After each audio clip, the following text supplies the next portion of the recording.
Payoffs of a loving versus harsh discipline for losing and keeping off weight. Episode number 32. Hi, I'm Clarinda, and you are listening to the Feel Light Mind and Body podcast, created for women like you.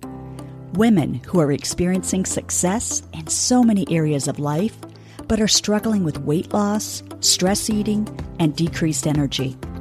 Losing weight can feel hard, heavy, and restrictive.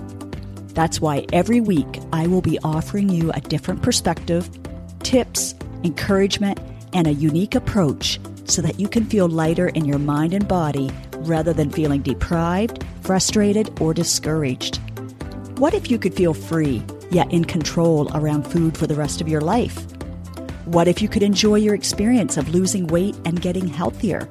You absolutely can. You're in the right place. Take this time for yourself and let's dive in.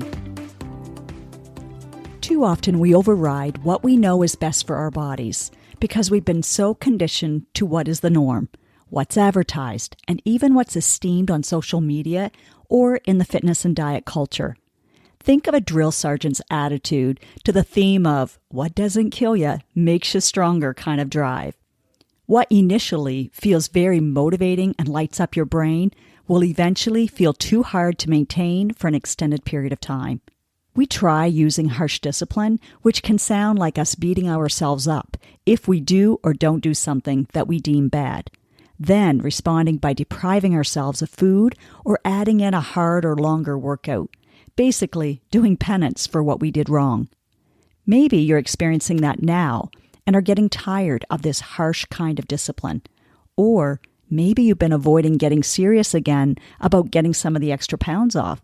You might feel defeated and find yourself asking questions like, how did I get here? Or how did I get here again?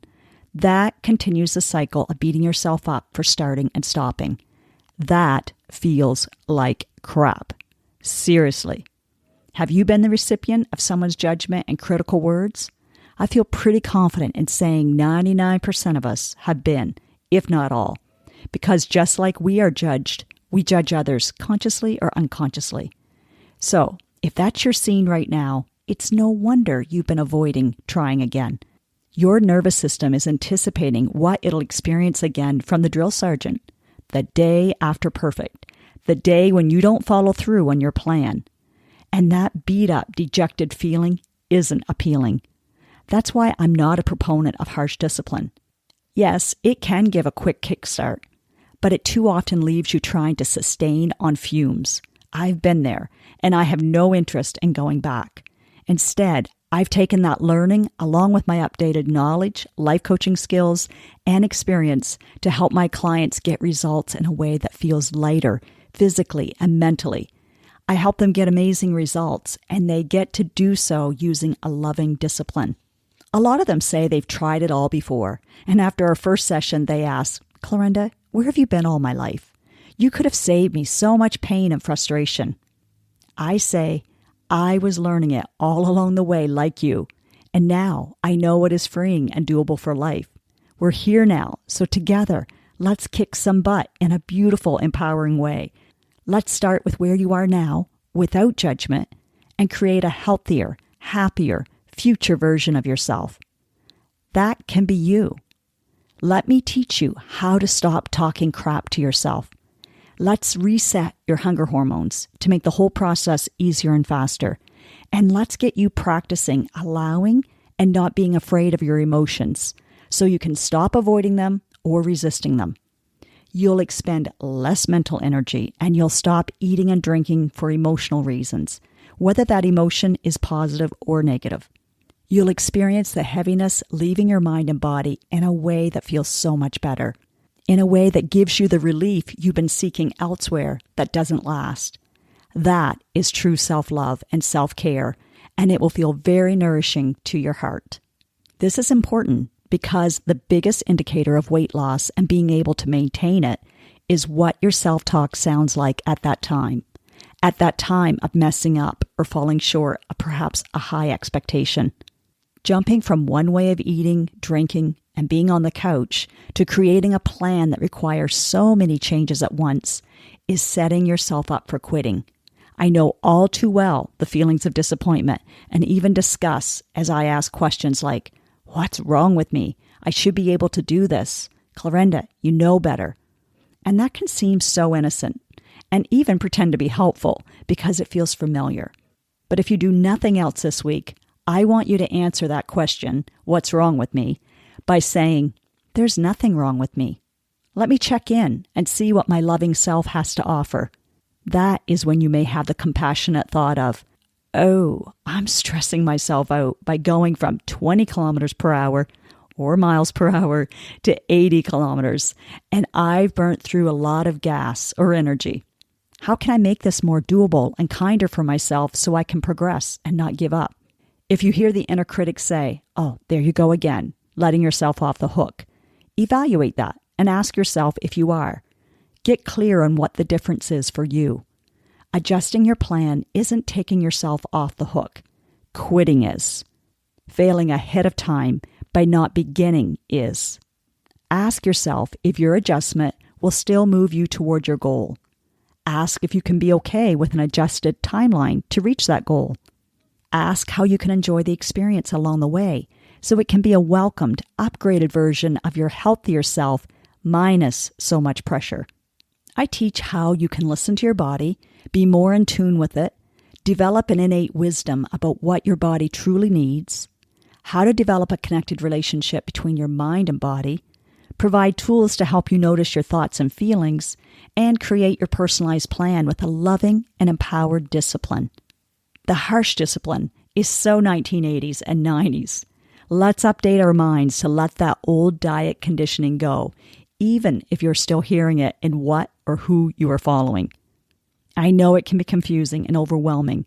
That's why I choose carefully who I follow and what I listen to. For me, if it seems extreme, I know it won't last long. At this age and stage, I want my energy, time, and money to be well spent and for the results to be sustainable. I'm willing to invest in that, and I do. I want to live each day like I want to live the rest of my life.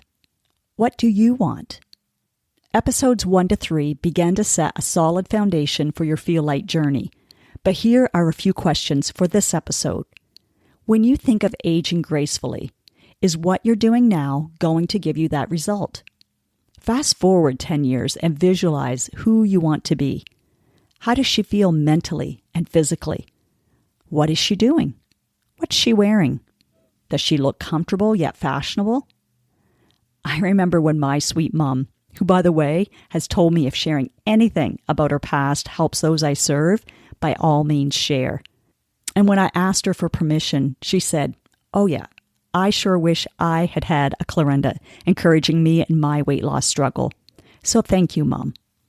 To put this in context, my mom is around 4'11", and now stays between 112 to 115 pounds. When she fluctuated between 195 to 201 pounds, I remember every day her wearing a bright-colored, flowered, flowing muumuu dress. She had a few. They weren't fashionable like they've improved on now. In keeping it real, we kids would say, Mom, you're not going to wear that again, are you? We've talked about this in the past few years, and Mom said she had nothing else in her closet that would fit comfortably, and how miserable she felt in the summer heat. She also felt ashamed as she knew we were embarrassed to be with her. That still hurts my heart just to think back on how she was suffering alone and believing that food was her friend, not just her comfort. If only that young Clarenda could have helped her like I intensely desired to do back then, but I lacked the knowledge and tools at that age, of course. Harsh discipline is more familiar to us and acts as a strong motivator at the beginning. When you look in the mirror and think, I don't like what I see, or you may use an even harsher word that starts with H, hate what I see, you then try to get away from what you don't want instead of turning towards what you do want. Both are okay and can get you going, but long-term, your motivation will be stronger and lasting when you're looking towards a future healthier and happier you. I use a powerful physical demonstration in my retreats or workshops that maybe you'll be able to experience someday soon. When we work together, you learn how to tune in and listen to your body, and then how to honor it. It's a process. And I just have to say, It feels so amazing and loving. There are days that I do that very well. And on the days that I don't, I can so feel the difference. Not only when I go to bed, but even when I wake up. The great news is, sleep is a natural reset, so it is less intense, and we can simply live more intentionally and make nurturing decisions that aren't detrimental to our goals. We're in our bodies all day and all night, so we need to give it some reprieve. The strict discipline you may use for 7 of your work hours may be necessary, although I'd also question that. But for the sake of this example, let's say it works for reaching your goal. But here's a key difference. For the most part, you get a break when you get home. In fact, you often seek some reprieve in a snack or a glass of wine, right? And then maybe a healthier way that may follow, such as spending time in nature or with a loved one. So, be open to using a more gentle, loving, and kind discipline on your expectations for your body and build in ways for it to renew and rest. Otherwise, it will intensify the urges for quick fixes to provide some immediate relief. That's when the rebellion against the drill sergeant's harsh discipline sets in and your long-term goal isn't at the forefront of your mind. You'll simply justify why you need this or deserve this, even though it's taking you further from your goal.